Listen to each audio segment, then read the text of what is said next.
Vamos ubicándonos en la primera epístola de Corintios, primera epístola de Corintios, capítulo 10, versículos del 1 al 13. La predicación, eso es un tema que no sé cuánto nos vamos a demorar, pero vamos a expresar cuándo es tentación y cuándo es prueba. Porque muchas veces le echamos la culpa a Dios de nuestras tentaciones. Y muchas veces las tentaciones que dicen ser del diablo son nacidas de nuestra propia naturaleza pecaminosa, de nuestra propia carne. Padre de la gloria, te damos gracias por este día, por esta semana que pasó en victoria, por todo lo que has hecho, por todo lo que haces y por todo lo que harás. Pero en esta mañana te pido, Señor, que dirijas, Padre,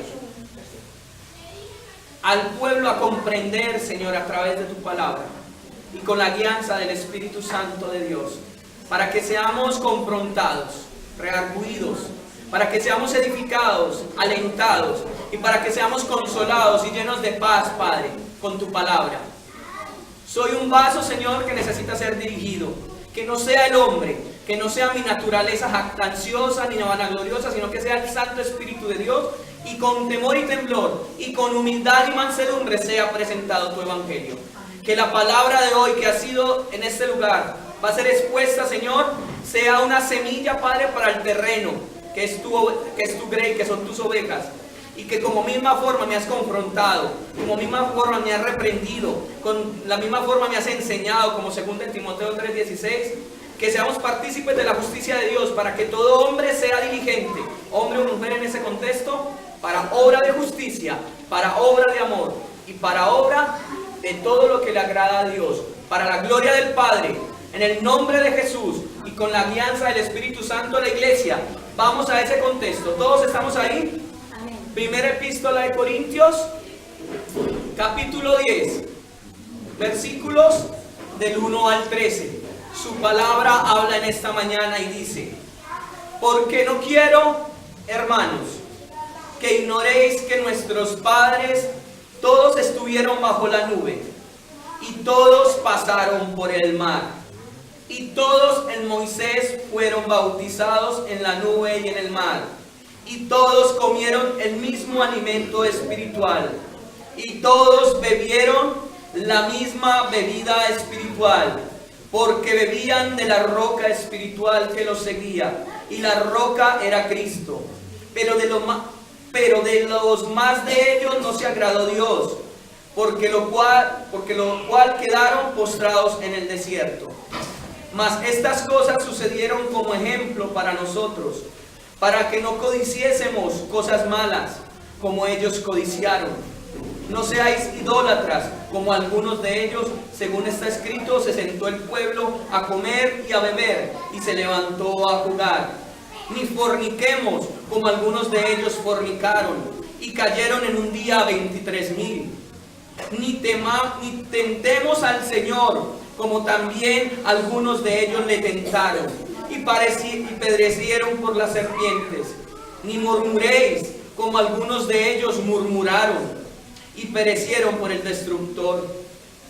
Y estas cosas les acontecieron como ejemplo, y están escritas para amonestarnos a nosotros, a quienes alcanzaron los fines de los siglos. Así que el que piense estar firme, mire que no caiga. No os ha sobrevenido ninguna tentación que no sea humana, pero fiel es Dios, que no os dejará ser tentados más de lo que podéis resistir, sino que dará también juntamente con la tentación las salidas que podáis soportar. Amén. Tentaciones. Vamos a hacer oía, pero antes de hacerlo oía, vamos a la introducción. Se ha llamado tentación o prueba. ¿Quién dice que la tentación y la prueba es igual? Puede levantar la mano. Tentación o prueba es igual, en este contexto que está hablando.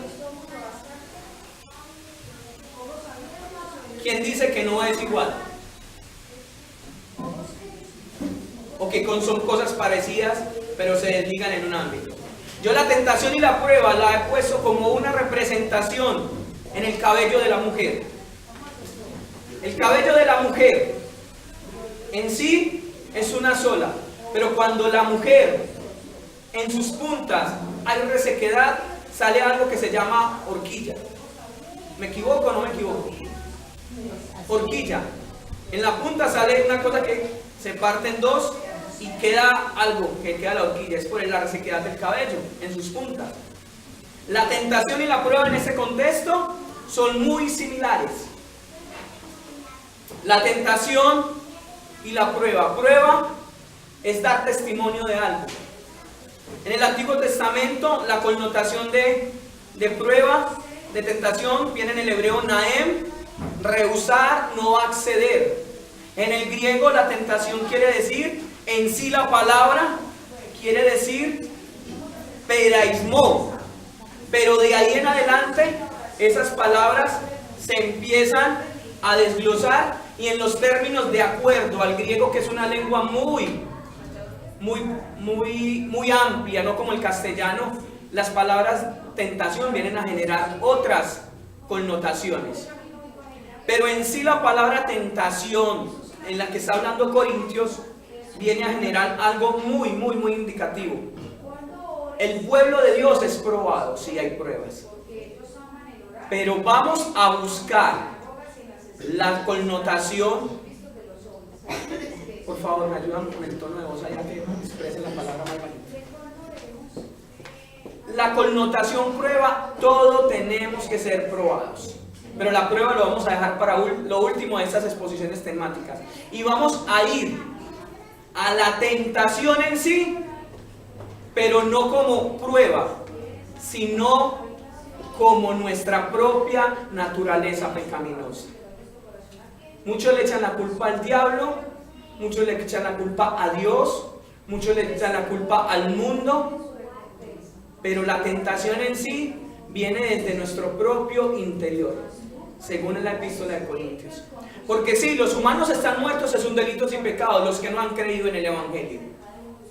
Pero ellos tienen una responsabilidad moral, porque cuando el hombre fue creado en el Edén, dice que el hombre fue creado bueno, pero accedieron a la tentación de Satanás. Accedieron a la tentación de ¿qué? De que saborearan algo que ya había sido prohibido. ¿Y quién lo prohibió? Dios. Génesis 2:17. Ahí estamos bien. Dejemos que los niños también necesitan allá, no hay problema.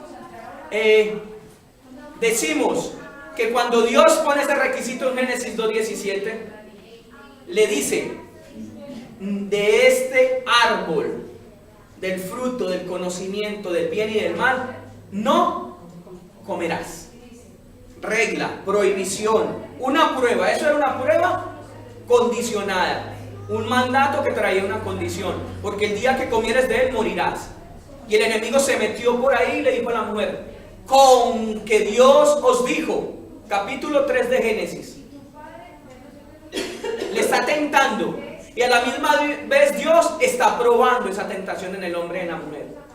Pero es en la responsabilidad del hombre y la mujer tomar la decisión para acceder a esa tentación.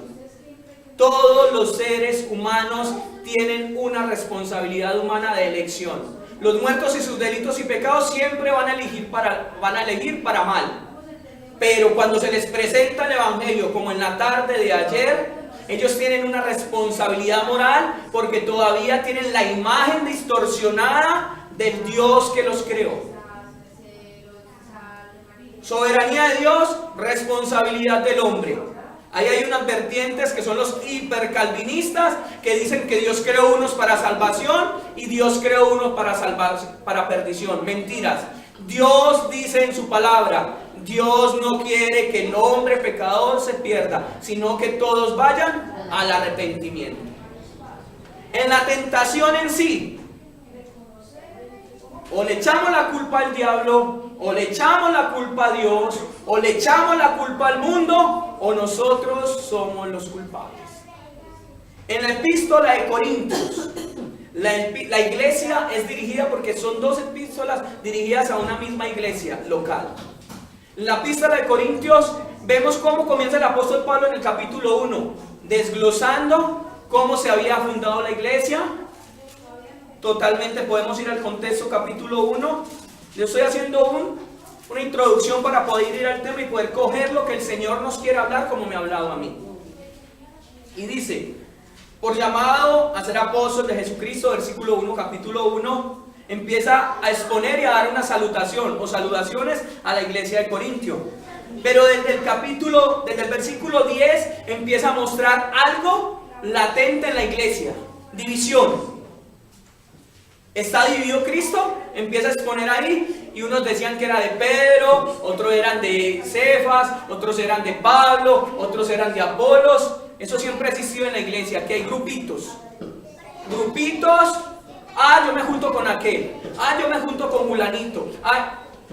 Entonces Pablo empieza a confrontar a esa iglesia. Empieza a decir que eso nada más se puede tumbar con los parámetros de la palabra. Porque viene en el capítulo 2 y empieza a hablar, y empieza a mostrar que hay creyentes espirituales, creyentes maduros en la palabra, capítulo 2, versículo 13 en adelante, que dice que nosotros que hemos recibido el espíritu del mundo, sino el espíritu que proviene de Dios, para que sepamos lo que Dios nos ha concedido.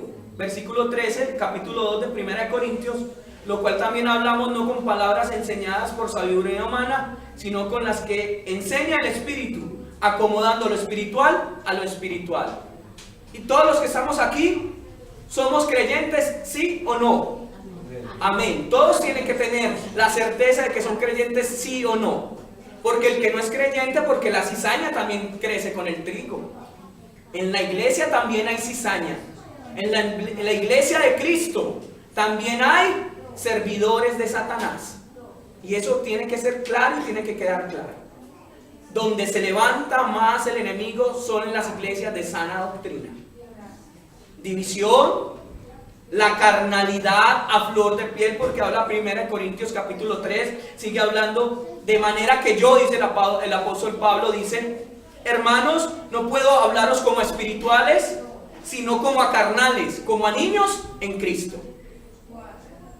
Hemos dicho que hay diferentes tipos de niveles espirituales en la iglesia de Dios. Están los niños, que pueden llevar 30 o 40 años en el evangelio y son niños espirituales.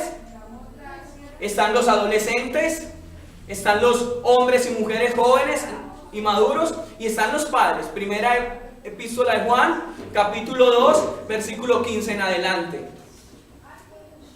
Pueden prender el ventilador si quieren allá en esa parte tranquilamente, si tienen mucho calor. Pero también el apóstol Pablo les dice: tengo que hablarles como a niños en la carne.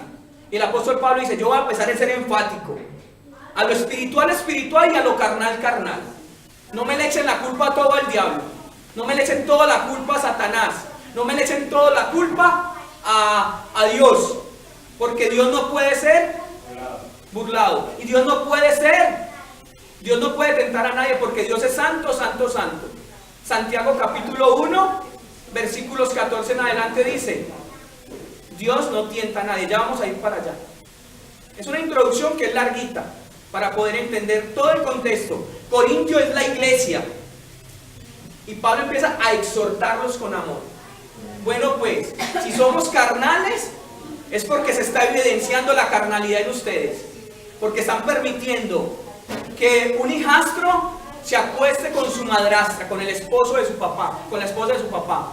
Y ustedes están permitiendo eso, teniendo que juzgar eso. Están permitiendo la murmuración. Están permitiendo la división. Están permitiendo que los pobres sean ultrajados por los ricos. Capítulos 12 y 13 más adelante habla por allá en la Santa Cena. Entonces, ¿Dios está permitiendo prueba para la iglesia de Corintios? Sí. Sí está permitiendo prueba. Dios está permitiendo prueba para la iglesia cristiana misionera del cuerpo de Cristo, sí. Pero ¿hasta dónde es que Dios está permitiendo eso? ¿Hasta dónde es que el diablo está insinuando eso? Porque el diablo no se nos va a presentar a nosotros como ángel, sino se nos va a presentar sutilmente. La palabra dice que adulterio, fornicación, inmoralidad sexual es pecado. Pero el diablo se va a deslizar como es como una serpiente y de una forma astuta y deslizante se va a meter por la parte más ángel de luz, dice 1 Corintios capítulo 11 versículo 14, porque el ángel de luz, porque Satanás se dice como ángel de luz, porque antes de ser Satanás era querubín grande. Y ahí sí vamos a desglosar de dónde viene la tentación. Y vamos a Ezequiel 28. Porque necesitamos conocer la raíz del mal. ¿Dios creó el mal, sí o no? Yo quiero que me conteste alguien esa pregunta. ¿Dios creó el mal, sí o no? Sí. ¿Dios creó el mal? El mal. ¿Dios creó el maligno, sí o no? ¿Dios creó el maligno, sí o no? ¿No? ¿O sí? ¿Quiénes dicen que sí? Levanten la mano. Pues si Santiago dice que Dios no puede tentar a nadie, me parece paradójico que crea a Satanás. ¿Dios creó a quién? A Luzbel, querubín grande. Pero se corrompió su corazón, tenía una responsabilidad, entonces Dios no crea el mal. El mal nace en el corazón de Satanás. Dios no crea el mal. Amén. Uno mismo es creador de eso. Dios no crea el mal. Por eso necesitamos conocer el contexto de dónde viene la tentación. Vamos a Ezequiel 28, todos estamos ahí. Dios no es creador de mal porque dice que toda dádiva buena viene del Padre de las luces. Toda dádiva buena viene del Padre de las luces. Entonces, si dice que Dios creó el mal, entonces hay corrupción en el corazón de Dios. Y la palabra me dice que en sus atributos originales propios dice que Dios es santo, Dios es irreprensible, Dios es puro, Dios es bondad, Dios es amor. Y son algo que Dios es inmutable. Que la responsabilidad de cada uno, hasta los ángeles tienen responsabilidad en su forma de proceder. Porque Dios no creó robots, Dios no creó títeres, no. Dios nos hizo con una libertad de elección o responsabilidad humana. No la llamo libre albedrío. No, se llama responsabilidad humana. Este tema lo vamos a seguir los miércoles a profundidad como maestría.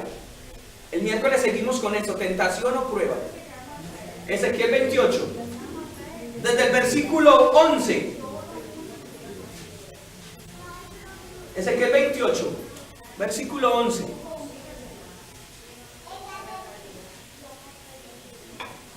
No, disculpen. Vamos desde el versículo 2. 3. Del versículo 3. ¿Todos estamos ahí?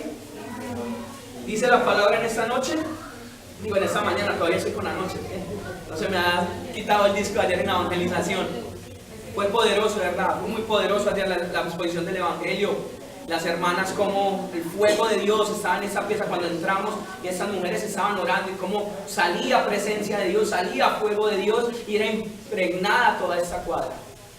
Y dice su palabra, versículo 2, Ezequiel 28 en adelante. 28, 2, 3. He aquí que tú eres más sabio que Daniel. Desde el versículo 2 dice: Hijo de hombre, di al príncipe de Tiro, así ha dicho Jehová el Señor, por cuanto se enalteció tu corazón. Escuchen esa palabra, se enalteció tu corazón. Y dijiste: yo soy un Dios. En el trono de Dios estoy sentado en medio de los mares, siendo tú hombre y no Dios. Está hablando el profeta Isaías por medio de palabra a Jehová. Y le dice: y has puesto tu corazón como corazón de Dios. He aquí que tú eres más sabio que Daniel. Y Daniel no había existido en esos momentos. Estamos hablando del profeta Isaías. Miremos el contexto histórico. Está hablando en el año aproximadamente 750. Y el profeta Daniel existió adelante por allá en el cautiverio babilónico. Entonces no se está refiriendo a una persona en sí. Se está refiriendo a un ser espiritual que está tomando como analogía al rey de Tiro, que eres más sabio que Daniel. No hay secreto que te sea oculto, porque a Daniel no le fueron ocultos los sueños de quién, de los reyes como Nabucodonosor, como la la inscripción que le vino al hijo o al nieto, no sé cómo hablará ahí el contexto del rey Belsasar, que era los que seguían al rey Nabucodonosor, cuando viene y él está en medio de una pachanga y un foforro y coge las copas que habían traído de Jerusalén y empiezan a tomar con sus mujeres que estaban en una orgía tremenda, y sale un dedo y escribe en la pared Tenet Tenet Uparsin, que ese hombre empezó a temblar, ese rey, porque se le pegaban sus rodillas del miedo, porque había salido el dedo de Dios escribiendo: ha sido hallado, no pesado, y hasta aquí ha llegado tu gobierno, porque había utilizado las cosas sacras del templo de Dios para orgías y adorar a otros dioses.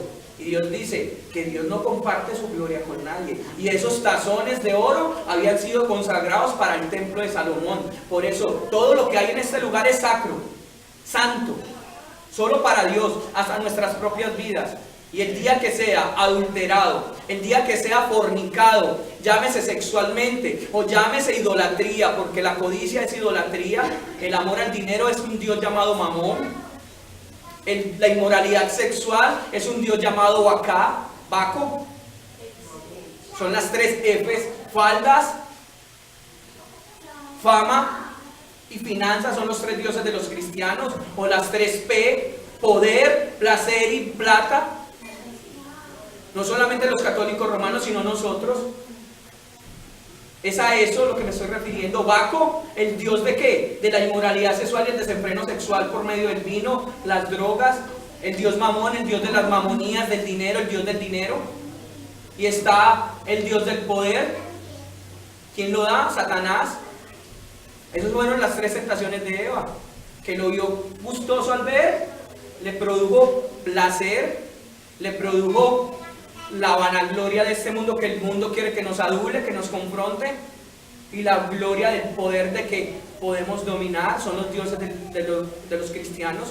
Entonces aquí lo está comparando a Ezequiel. Ezequiel le está comparando y le decían el profeta loco.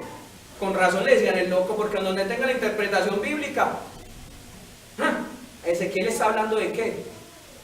Del rey de Tiro. Isaías lo menciona en el capítulo 14. Entonces está hablando de una forma de analogía. He aquí que tú eres más sabio que Daniel, que no hay secreto que te sea oculto. Versículo 3 del 28. Con tu sabiduría. Y Ezequiel es contemporáneo con Daniel. Con tu sabiduría y con tu prudencia has acumulado riquezas. Oiga, que le están llamando a Satanás prudente. Oiga, prudente.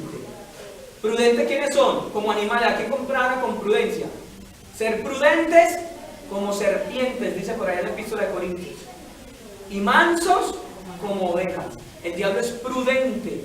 El diablo no se te va a lanzar. Él sabe por qué él anda como león rugiente, mirando qué papayazo vamos a dar, mirando qué papaya vamos a dar, sea el ámbito sexual, el placer, mirando el poder que estás anhelando buscando a Dios, o mirando la vanagloria de este mundo. ¿Quieres ser adulado por el mundo? Pues ya tu recompensa la tienes, porque Dios no vino a ser adulado. Cristo, cuando se le presentó esa tentación, también no accedió. Entonces dice: con tu sabiduría y con tu prudencia has acumulado riquezas, y has adquirido oro y plata en tus tesoros. Con la grandeza de tu sabiduría en tus contrataciones has multiplicado tus riquezas, y a causa de tus riquezas se enalteció tu corazón. Por tanto, así ha dicho Jehová el Señor: por cuanto pusiste tu corazón como corazón de Dios, por tanto he aquí yo traigo sobre ti extranjeros, los fuertes de las naciones, que desenvainarán tu espada contra la hermosura de tu sabiduría y mancharán tu esplendor. Al sepulcro te harán descender y morirás con la muerte de los que mueren en medio de los mares. Hablarás delante del que te mate, diciendo: yo soy Dios. Tú, hombre, eres y no Dios, en la mano de tu matador. De tu muerte de incircuncisos morirás por medio de extranjeros, porque yo he hablado, dice Jehová de los ejércitos. Y empieza a describir ya su personalidad en sí. Vino a mi palabra de Jehová diciendo: hijo de hombre, levanta endecha sobre el rey de Tiro y dile: así ha dicho Jehová, tú eras el sello de la perfección, lleno de sabiduría y acabado en hermosura. En Edén, padre de contar. ¿Quién estaba en el Edén cuando Adán y Eva fueron puestos allá? ¿Cómo dijeron? Satanás estaba en el Edén. Ahí cambia ya el contexto de toda la escritura que venimos haciendo desde Ezequiel 28. Tú, sello de la perfección, tú lleno de sabiduría y acabado en hermosura. En Edén, en el huerto de Dios estuviste. Toda piedra preciosa era tu vestidura, de cornerina, de topacio, de jaspe y otras de oro, esmeraldas. Los primeros tamboriles y flautas estuvieron preparados para ti en el día de tu creación. Versículo 14.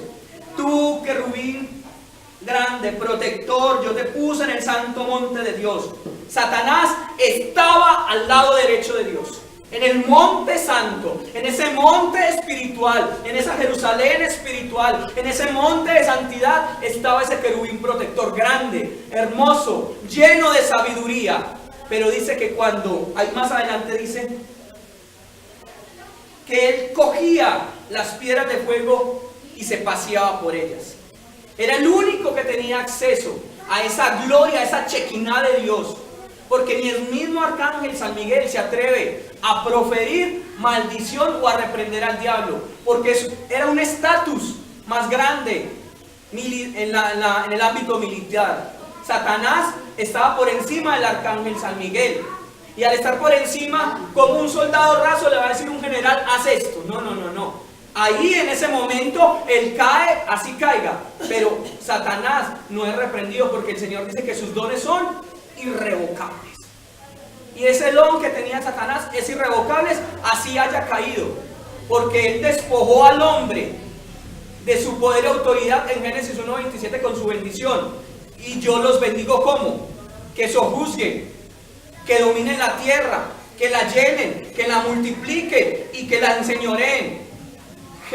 Ellos le quitaron, Satanás le quita el poder al hombre de una forma ilegítima, por medio de la mentira, por medio de la duda, por medio de la seducción. Porque a Satanás en el Nuevo Testamento se le llama el príncipe de este siglo.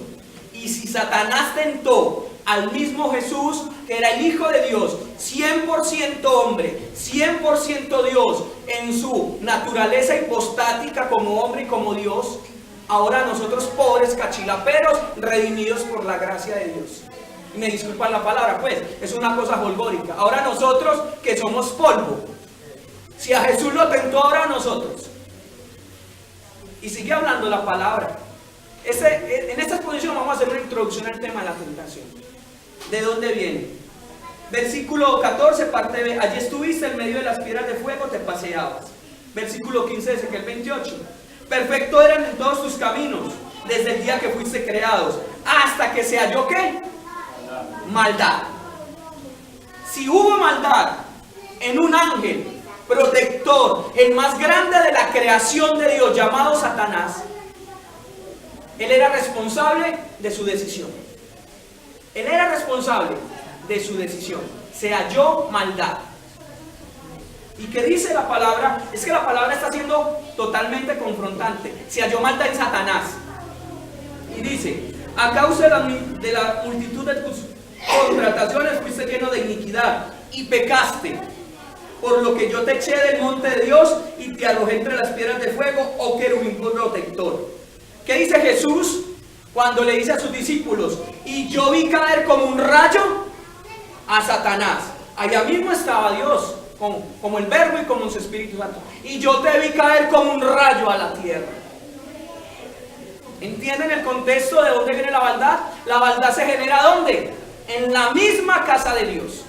En la misma santidad de Dios. Un ángel de su confianza le quería hacer sindicato, le quería montar un gobierno aparte.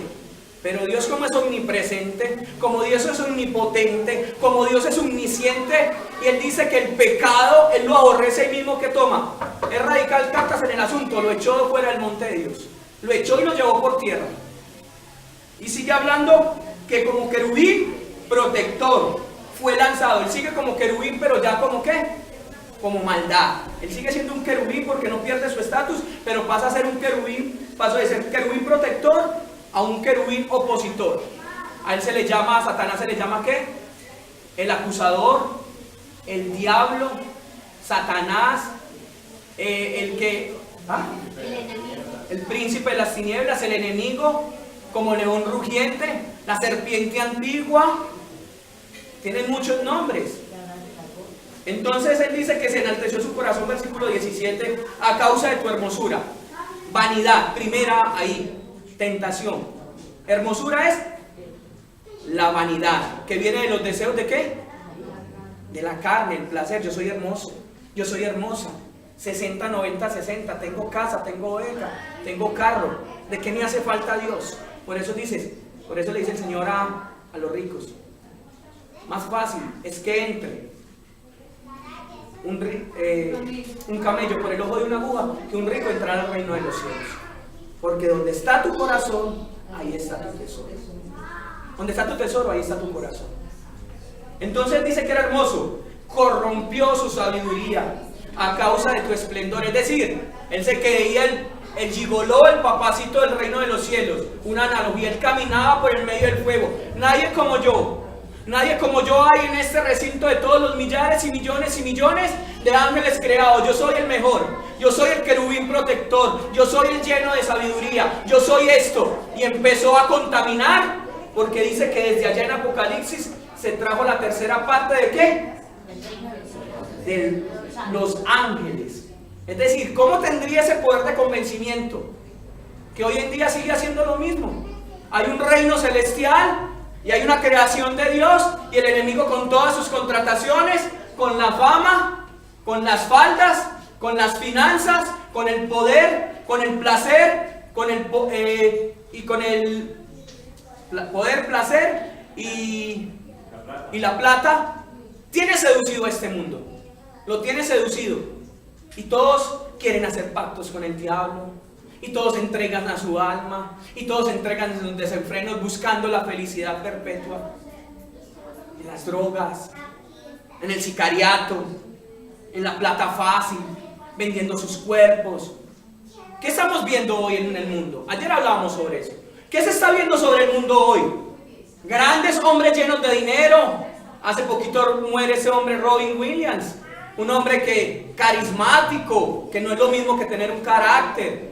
Carismático hay muchas personas, pero Dios no quiere hombres ni mujeres carismáticos. Dios quiere hombres y mujeres con carácter, que es muy diferente al carisma. Carisma son talentos, pero los talentos no te van a durar toda la vida, dice 1 Corintios 13. Profecía, don, lo único que permanece es el amor, la esperanza y la fe. Ese Robin Williams lleno de dinero, fama, casa, carro y beca, muere depresivo en una sobredosis. Se suicida. ¿Qué le faltaba? Cristo en su corazón. Michael Jackson, hace poquito dieron la vida de Michael Jackson.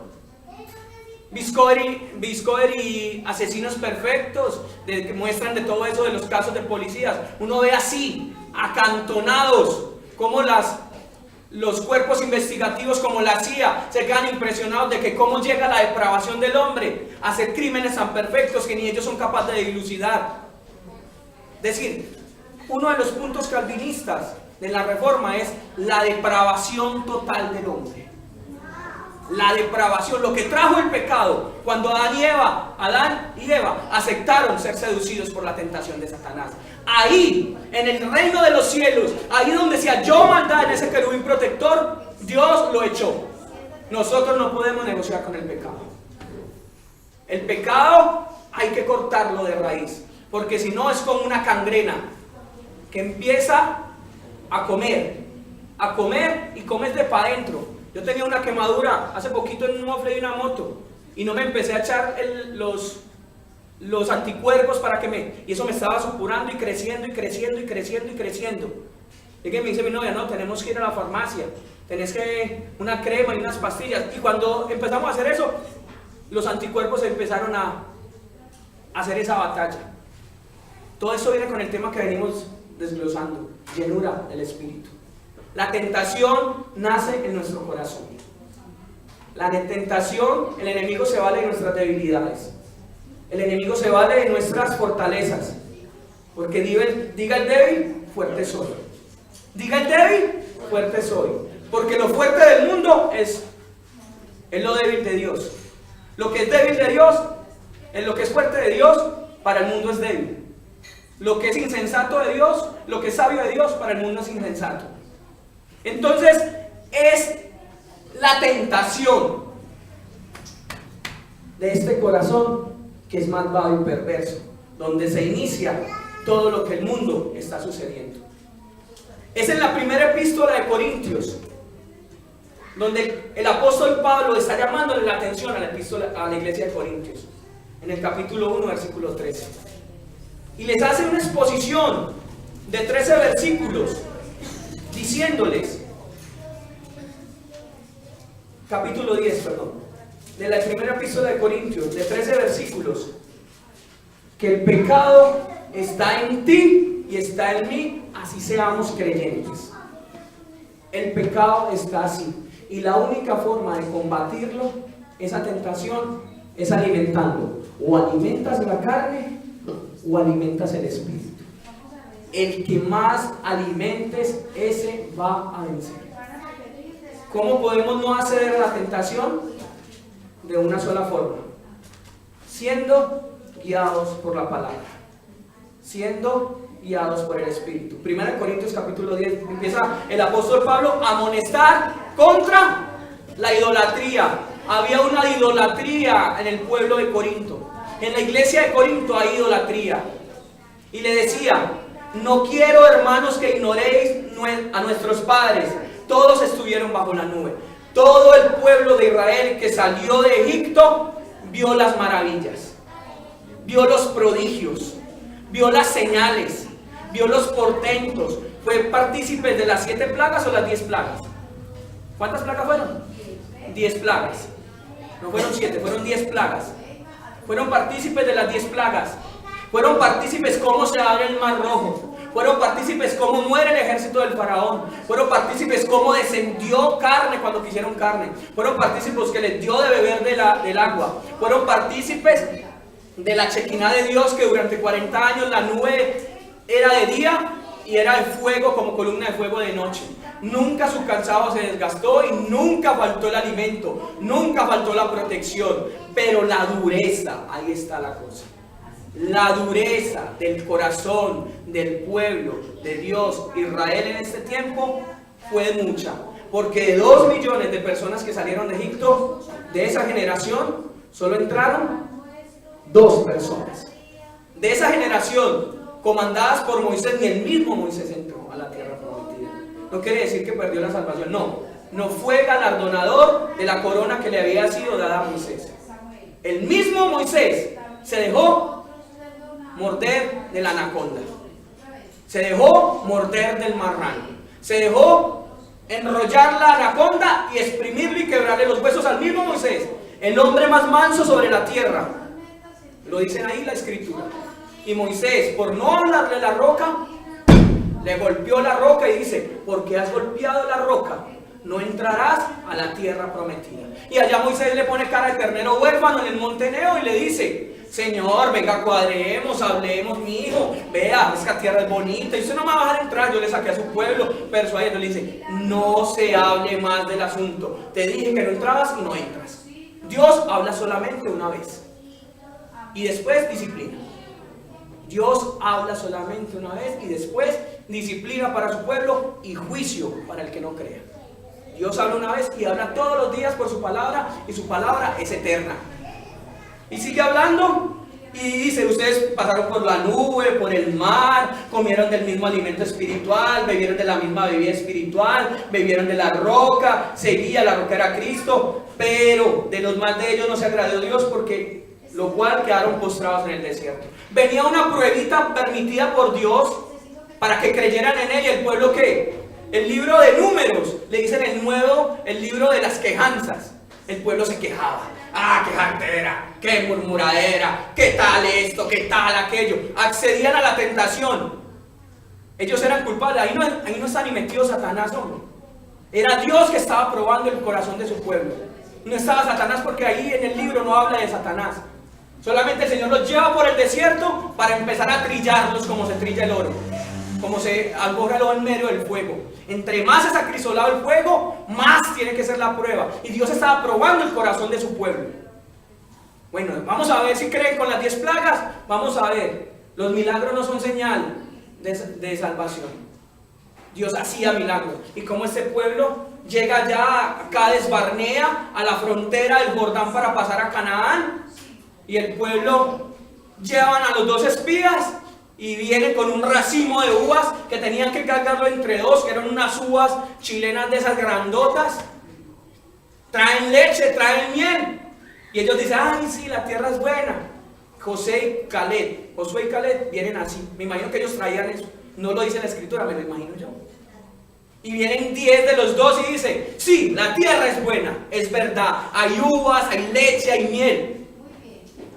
Pero empieza la tentación a rondarse ahí, de su propio corazón. Pero, cuando hay esa palabrita, pero, hay unos gigantes y nosotros nos vemos como ¿qué? Como hormigas. Ay, ay, ay. Algo que desinfla al pueblo de Dios después de grandes victorias. No falta el negativo. No falta la piedra en el zapato. Y llega y dice Josué y Caleb, no, Caleb, no vimos como el Señor nos sacó con mano poderosa, y les empieza a recontar todo. Todos los hombres de Dios de grandes fe, como Esteban, como Nehemías, todos recuerdan esas obras prodigiosas de su pueblo. Nosotros tenemos que ser como Dios nos ha sacado de Egipto, a todos. Tenemos que conocer cuando llegue la depresión, cuando llegue la tentación, cómo Dios nos ha traído hasta acá, como decía en el libro de Daniel, Ebenezer. Hasta acá nos ha traído Dios. Entonces empieza Caleb y dice, eso es pan comido, esos hititas, eso es pan comido, así como Dios nos dio la victoria hasta acá, así nos la va a dar allá. Y empiezan a murmurar y el pueblo se dividió. Y todo ese pueblo iban a apedrear a Moisés. Se levanta ese hombre de la tribu de Coré con 200. Moisés siempre va a hablar por nosotros. Aarón y todas esas cosas. Es que nosotros no tenemos derecho. Empieza la división y empieza el enemigo. Ahí sí se mete el enemigo.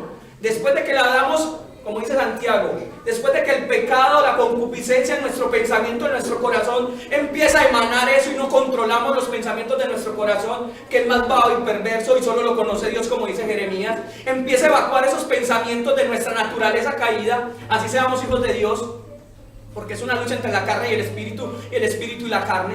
Y empieza a emanar eso y empieza a emanar y a emanar. Y si no le ponemos control con la palabra de Dios, 2 Corintios capítulo 10 versículo 5. Porque nuestras armas son poderosas en el espíritu y no son carnales. Y llevando cautivo todo pensamiento a la cruz de Cristo, donde Él venció y venció con poder. 2 Corintios, tenemos que llenarnos de palabra para poder confrontar la tentación. Entonces estos hombres y el enemigo dice, bueno, ya. El enemigo anda como león rugiente. Ya cayeron en la concupiscencia de su pensamiento, ya hay muerte. Ya están separados de Dios. Ya empezó la división. Ya empezó la murmuración. Ya empezó esto. Ya empezó el vituperio. Tan. El enemigo dice que anda rondando como león. Y cuando llega la muerte, quedamos desprotegidos de la presencia de Dios. Cuando le entramos en el pecado, quedamos descubiertos. El Espíritu Santo se apaga. El Espíritu Santo es lo que nos tiene blindados. Ustedes no ven las grandes tecnologías, como los carros son blindados. Antimisiles, búnkeres debajo de la tierra. Como ya hay carros que tienen un vidrio grueso y ni la .50 lo traspasa, sino que tienen que meterles carros bombas para poder que le haga medio algo.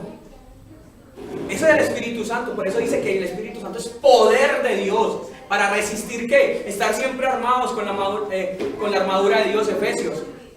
¿Para qué? Para que cuando llegue como Superman, peguen las balas y reboten.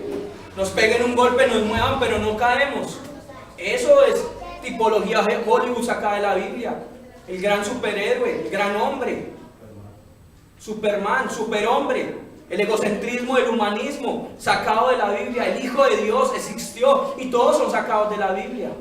Entonces cuando pasan en el pueblo de Israel, son tentados ¿a qué? O le creen a Dios o le creen a esos 10 espías. Pues le creyeron a los espías. ¿Y qué hace Dios?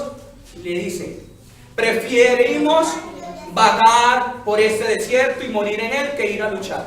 Y Dios les dice, pues hay peticiones que se convierten en maldición. Y Dios les dice, por lo que han dicho y no me han creído, su petición es concedida. Morirá toda esta generación, menos Josué y Caleb, hasta el último que pronunció palabra que moriría en el desierto. Hay muchos creyentes que mueren en el desierto por acceder a la tentación. Hay muchos creyentes que creen que el sexo no es malo, una canita al aire que los hombres. No, yo me voy a tener una canita al aire y no pasa nada, no pasa nada. Una enfermedad de transmisión sexual. Un SIDA que acaba con tu vida, así sea sano. Consecuencias, porque la paga del pecado es muerte. Decisiones afuera de tiempo. Matrimonios afuera de tiempo. Noviazgos que se casan, ya es el príncipe azul. No, en el tiempo de Dios. Negocios con los incrédulos, todo en el tiempo de Dios. Pasar toda tu vida por la palabra de Dios, por el filtro. Que ahí pasará el agua y se quedará lo que no es de Dios. Cuando hacemos el juguito, ¿qué se queda en el sedazo? Se quedan las impurezas y queda el mero jugo. Eso pasó con el pueblo de Israel. Solamente Josué y Caleb y la generación de 21 años para abajo fueron las que entraron. ¿A qué? A la tierra prometida. ¿Por qué la generación de 21 para abajo? Porque era una generación que podía ser moldeada. Porque una generación que fue criada en el desierto. Porque fue una generación que es tratada. Y vieron los prodigios y ellos eran más moldeables. No tenían un corazón tan endurecido. Porque el pueblo de Israel salió endurecido desde... Nunca le creyó a Dios desde que salió de allá. Entonces es la tentación, iglesia de Dios, que no viene del diablo. Es la tentación que es nacida de nuestra propia naturaleza caída. Y vamos a Santiago. A Ale se le presenta una mujer bonita. No me gusta hacer comparaciones conmigo. Le presenta una mujer bonita, le empieza a hacer ojitos y ese hombre empieza a seguir con la mirada. La primera mirada no es pecado. Viene un semejante monumento, con todo el respeto, todas las mujeres son hermosas, con respeto. Pero pasan unas mujeres, que hay mujeres de ojos tiernos y mujeres de hermoso semblante, lo dice la Biblia. Hermoso semblante era Raquel, mujer bella, pero hay mujeres que tienen ojos tiernos, es decir, no con tantos atributos físicos. Y este hombre se pone a mirarla. Listo, ya el impacto, quítela de ahí. Pero cuando ya este hombre, y todos los hombres que tenemos debilidades por las mujeres, porque me extrañaría que un hombre no sintiera debilidad por las mujeres. Ahí sí es cosa como para pensar, que no se haya desviado su camino, ¿sí me entienden? Es decir, pasa una mujer y uno le empieza ya a maquinar. Ay, Dios mío, mira tal cosa, mira tal otra. Ya dice el Señor que ya hay fornicación si es soltera, o hay adulterio si es casada. Dios extiende la ley. Jesús, tremendo. Es decir, miremos una sola vez y listo, pare de contar, luche. La naturaleza viene de nuestro ser. Lo mismo pasa con las mujeres. Ay, mira ese papacito y yo con esto, ay, yo con... Mira ese carrazo que pasa por el frente y yo con una tortolita por allá toda descacharradita. Dicen muchas mujeres. ¿Sí me entienden? Todo eso es el pecado. Yo ruñendo hueso y toda esa carne por aquí pasando y nada, y nada, y nada. Es así. No nos digamos mentiras. Todos somos tentados. Entonces, el apóstol Santiago, y ese hombre tiene autoridad para hablar. El apóstol Santiago tiene autoridad para hablar sobre el sentido de la tentación. Porque el apóstol Santiago es hermano por parte de mamá, pero no por parte de papá. Jacobo y Judas, Santiago y Judas, esas dos últimas epístolas, terminando el Antiguo Testamento, son hermanos de Jesús según la madre. ¿Sí me entran? Ellos por parte de José. Entonces, Santiago no viene a creer en Jesucristo. Y la incredulidad es pecado también. Dios nos muestra por su palabra y somos tentados. Si nosotros no creemos a la palabra, es una tentación que estamos sucumbiendo ante ella. El mundo sucumbe, el mundo se pierde, el mundo blasfema. Ayer nosotros evangelizamos, ¿cierto? Ya hicimos la gran comisión, pero cada uno ya es responsable. Si endurece, si cree o no cree el evangelio. Porque la fe viene por el oír y el oír la palabra de Dios. Y a ellos se les cuenta, ellos fueron ayer probados y el enemigo estaba tentándolos. No escuchen eso es pura mentira. Esos locos de ese lugar ahí donde la hermana Libertad, no creas eso, hombre. Vení, seguí con tu babarra, tu pachanga y sigamos bailando como estuvieron bailando aquí abajo. No, sigamos adelante. Fueron tentados y accedieron a la tentación. ¿Y qué hubo? Muerte. Entre más escuchen las personas incrédulas la palabra y no cambien, su corazón se endurece por su propia responsabilidad de no acceder a la palabra de Dios. Y los cristianos que no quieren cambiar a través de la palabra también se endurecen. ¿Pero para qué? Para pérdida de qué? De galardones. Para la pérdida del fruto del Espíritu. El gozo, la paz, cualquier cosa lo va a mover, se va a mantener ansiosas. muchos cristianos están en el hospital mental, muchos cristianos están deprimidos, muchos cristianos piensan en suicidarse. ¿Por qué? Porque el Espíritu Santo está al mínimo. Está, vuelvo y lo digo, está la batería, recarga, recarga, recarga, recarga. Y si no recargamos con la palabra, mire que se firme, mire que ¿qué? Ay, Dios mío. Somos de alto riesgo para pecar. Somos de alto riesgo para caer. Dios no se preocupa por la gente que está en el mundo. El diablo no se preocupa por la gente que está en el mundo porque ya los tiene agarraditos. El diablo quiere arremeter contra ti y contra mí como iglesia, como columnas del pueblo de Dios. El enemigo lo que quiere ver caído es al pueblo de Dios para que no sea ese reino con la potencia divina. Entonces Santiago, muy sabiamente, inspirado por el Espíritu de Dios, valga la redundancia, viene hablando y dice en el versículo 13 y 14, vuelvo y les digo, era hermano de Jesús. Santiago 1, 13 y 14, era hermano de Jesús y él se convirtió inclusive allá en el Hechos de los Apóstoles. Santiago creyó, Santiago nunca le creyó a Jesús, solamente María le había creído como madre, porque ella sabía la promesa. Pero sus hermanos y sus hermanas no le creyeron, porque en el Evangelio de Lucas no habla, que dice, vamos por Jesús porque ella está loco, vamos a llevarlo porque él se cree el Mesías. Su misma familia estaban tentando a Jesús y Jesús le dice, le dice la gente a Jesús, tu madre y tus hermanos te andan buscando, como diciendo, vamos a ir por Jesús y como somos su madre y su hermano vamos a poder entrar y traérnoslo. Jesús les contesta eso rotundamente. Mi madre y mis hermanos son los que hacen la voluntad de mi Padre. Le digo, ustedes no me creen, aquí no tienen nada que hacer conmigo. A su mamá y a sus papás, porque la mamá se dejó tentar de sus hijos. Vamos por Jesús porque ese hombre está loco, Dios mío. ¿Cómo que es el Mesías? ¿Cómo? Ese lo llamaban, a Juan el Bautista lo llamaban que un loco también, que él lo llamaban bebedor de sidra, que era un borracho. ¿Qué hacen los borrachos? Hablan de todo. Tienen fincas, tienen casas, son superhéroes, esto y aquello. Eso estaban tentando a Jesucristo. Comelón y bebedor de sidra. Así le dijeron. Y Jesús dice, si al Hijo de Dios lo trataron de esa forma, y él no accedió a la tentación, él dice, con el pecado y con la tentación hay que ser radicales. Como la horquilla en el cabello de la mujer, hay que sacar la horquilla para que el cabello pueda crecer. Y mirar que hay que hacerle el tratamiento.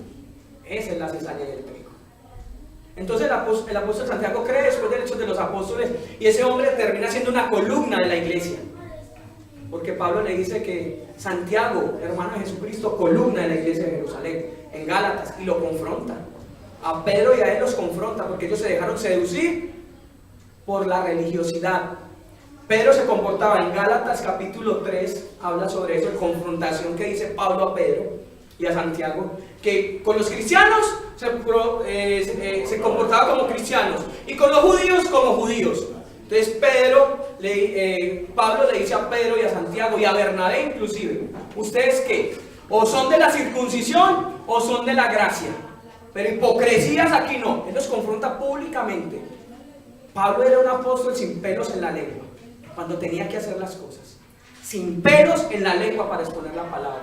Y si él, siendo menor, porque él se consideraba menor a los apóstoles, porque dice, todos los apóstoles yo soy el abortivo, yo perseguí a la iglesia y maté a muchos, pero el Señor me ha llamado a ser heraldo, y lo confronta, o somos o no somos. Pero a mí no me vengan a decir que el fin justifica los medios, como la teología de Robin Hood. El fin no justifica los medios. Entonces yo voy a ganar ese descuentico y ya me quedo calladito. Hay un Dios que lo mira. Sean irreprensibles, sean puros, sean castos, y si pecado tienen, confiésenlos. Eso le está diciendo Santiago a Pablo. Por eso la iglesia de Corinto tenía todos los dones, todos los ministerios, pero era una iglesia tan corrupta, que fue la iglesia que más cana le sacó el apóstol Pablo, y era calvo. Le sacó una. Muchos dicen que el apóstol Pablo era calvo. Entonces, era un hombre chiquito, pero tenía un temperamento y un carácter de Dios tremendo. Después de Jesús, Pablo. Pero Jesús sea toda la honra, la gloria y la honra, que hoy estamos hablando de esto. Y la iglesia de Corinto era eso. Entonces Pablo le escribe dos. Yo en el Espíritu le recomiendo, por favor, que yo no vaya y siga escuchando eso. Porque el apóstol Pablo, donde él estuviera vivo, más de una iglesia estuviera cerrada. Donde el apóstol Pablo estuviera vivo, más de una iglesia, por la autoridad que tenía como apóstol, el apóstol Pablo la cerraba. Así hubiera gobierno, hubiera personería o lo que sea, el apóstol Pablo dice, esto sea una sinagoga de Satanás, cierren esto, aquí no se congreguen más. El apóstol Pablo estaría desde afuera en muchos macrocentros de Maldonado, de Caluna, estaría con un citófono, creo que nos falta a nosotros. Eso es una guarida de ladrones, como Jesús cuando sacó el rego. Mi casa es casa de oración, no cueva de ladrones. A nosotros nos falta mucho pelo para el mundo. Así de sencillo. A nosotros nos falta mucho pelo para el mundo. Sencillo. El apóstol Santiago cree en Jesús y evoca estas palabras. Versículos 12 y 13 dice lo siguiente: bienaventurado el varón que soportó la tentación, porque cuando haya resistido, oigan pues, bienaventurado el varón que soporta la tentación. ¿Cuál es la tentación? Están hablando de una tentación que viene de ¿a dónde? No de Dios, que viene de su propio afuera, ¿de dónde? De su corazón, de su naturaleza caída. Y es el mismo pelito, digámoslo así en la analogía, pero saca la horquilla, ráquete. Es una tentación que viene de otra cosa externa. Y dice, porque cuando haya resistido la prueba, y puso la prueba, porque hay tentaciones que Dios permite. Job fue probado, pero fue tentado a la misma vez por Satanás. ¿Para qué? Para que maldiciese ¿a quién? A Dios. Pero dice que Jehová Dios, Jehová quitó. Bendito sea Jehová. Sin nada he venido y sin nada me he ido. Si Dios da lo bueno, también da lo malo. Y dice que Job nunca maldijo a Dios. Él maldijo su momento de nacimiento, en su propia naturaleza humana. Él se, ¿para qué tanto sufrimiento? ¿Para qué esto? Pero él nunca maldijo a Dios. Entonces dice, recibirá la corona de vida que Dios ha prometido a los que le aman. Versículo 13. Cuando alguno es tentado, no diga que es tentado de parte de Dios. Nunca nos atrevamos a decir que una prueba, que una tentación, que una situación adversa viene de Dios, en contra de nuestro. Dios permite todo por algo, pero nunca la tentación le vamos a echar la culpa a Dios y caemos, porque eso es confrontar al Eterno, y nosotros no somos quienes para confrontar a Dios. Tú me tentaste, no, si Dios es santo, eso es una blasfemia. Nosotros hablar como Dios, que Dios me tentó, no. Ojo con esos vocabularios. He escuchado a muchos, no aquí, gracias a Dios, afuera, decir, ¿cuál Dios? Dicen esas palabras maldicientes.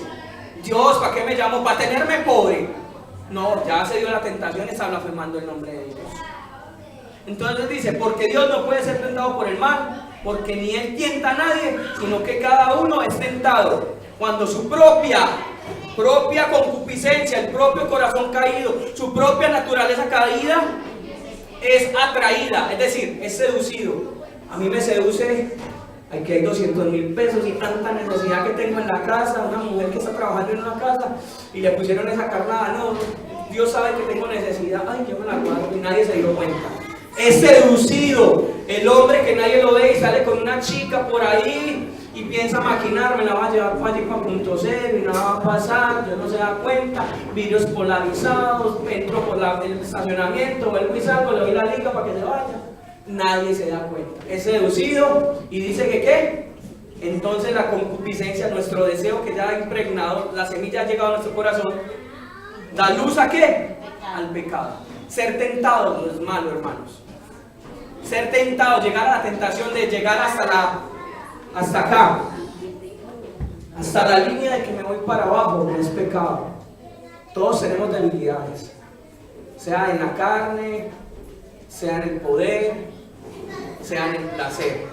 El problema es yo ir hasta allá y caer. Ser tentado es bueno hasta cierto punto, porque somos hijos de Dios cuando el Espíritu Santo nos dice, ojo, no murmures, no hables, no pienses a ir allá, que tus caminos sean mis caminos, que mi palabra sea tu luz, no te vayas para la oscuridad porque allá no te voy a ayudar, yo te hice responsable de tus actos. Ahí está. Cuando llegamos al pecado, abriendo nuestra concupiscencia, nuestros deseos, al haber pecado, dice, y el pecado siendo consumado, da luz a la muerte. Da luz a la muerte. Cuando llega la tentación a nuestras vidas y nosotros accedemos a esa tentación, empieza el enemigo, dice que lo que ataca al cristiano son en su mente saetas. Nosotros tenemos que tener en la escuela, pero nosotros tenemos que ser como los gladiadores que muestran a este hombre 300, ¿cómo se llama? Espartaco. A mí me encantan las películas porque son sacadas de la Biblia, 300, de la historia de Gedeón, y eso pasó en Grecia. Y ese hombre defendiéndose, las flechas por un lado, y ese pueblo con sus ejércitos se cubría y nada les pasaba. ¿Sabe por dónde vino el declive de Espartaco y sus 300? De su propio interior. Espartaco despreció al Borobadito, que ese fue y se le vendió a Artajerjes. Y Artajerjes le ofreció eso y le dice: hay una forma de vencer a ese pueblo. Vamos por la retaguardia, que hay un camino delgadito, estrechito, pero por ahí lo vas a vencer. Esa es la analogía que nos queda hoy y la conclusión. No le abramos brecha al enemigo. Nosotros somos los primeros, tenemos 3 enemigos: el yo, la carne, el mundo, y Satanás es el último. Pero cuando nosotros en nuestros pensamientos, en nuestros deseos de los ojos, en nuestros deseos de la carne y en la vanagloria de este mundo somos probados por el dinero, por el placer y por el poder, y si le abrimos la ventana estamos abriendo una grieta y el enemigo no se va a meter por un poquito, el enemigo se va a meter completo, y me disculpan la palabra muy folclóricamente, va a acabar hasta con el nido de la perra. Va a acabar con tu vida, va a acabar con tu matrimonio, va a acabar con tus hijos, va a acabar con tu familia, va a acabar con tu reputación en la sociedad, va a acabar como está acabando el enemigo a todas aquellas familias que no han creído en Cristo. Y está acabando con muchos cristianos que tienen la santidad como un recurso aparte, como un paracaídas para cuando yo mañana cambio. No, el cambio es hoy. La tentación tiene que resistir. El mismo Santiago dice: resistid al diablo, someteos a Dios, resistid al diablo y él huirá de vosotros. 4:4 le dice a los creyentes: oh almas adúlteras, ¿no sabéis que la amistad con el mundo es enemistad con Dios? Pues no podemos servir a dos dioses. O servimos al mundo o servimos a Dios. O somos de Dios o somos perdidos. Dios no tiene términos medios. ¿Tenemos luchas? Sí. ¿Tenemos tentaciones? Sí. Pero no accedamos a ella porque llega el pecado. Y cuando hay pecado hay muerte. Y tenemos que ir a arrepentirnos. Y las consecuencias del pecado son grandes, hermanos. Cuando la cabeza de una misión, no es más duro que caiga un hermano que está aquí sentado. No hace tanta repercusión. Pero cuando caen los ministros o las ministras de cabezas fuertes, hay un gran daño para la iglesia. Por eso cuidémonos, se los digo porque he sido probado. He sido probado todos estos días con este tema. Y el Señor tiene misericordia. Él nos guarda y nos pone, pero no juguemos con la gracia de Dios. No juguemos con la gracia de Dios. El apóstol Pablo: porque estamos en la gracia, abundaremos en el pecado de ninguna manera. Lo que sembrar el hombre, eso recogerá. Gálatas 6:7.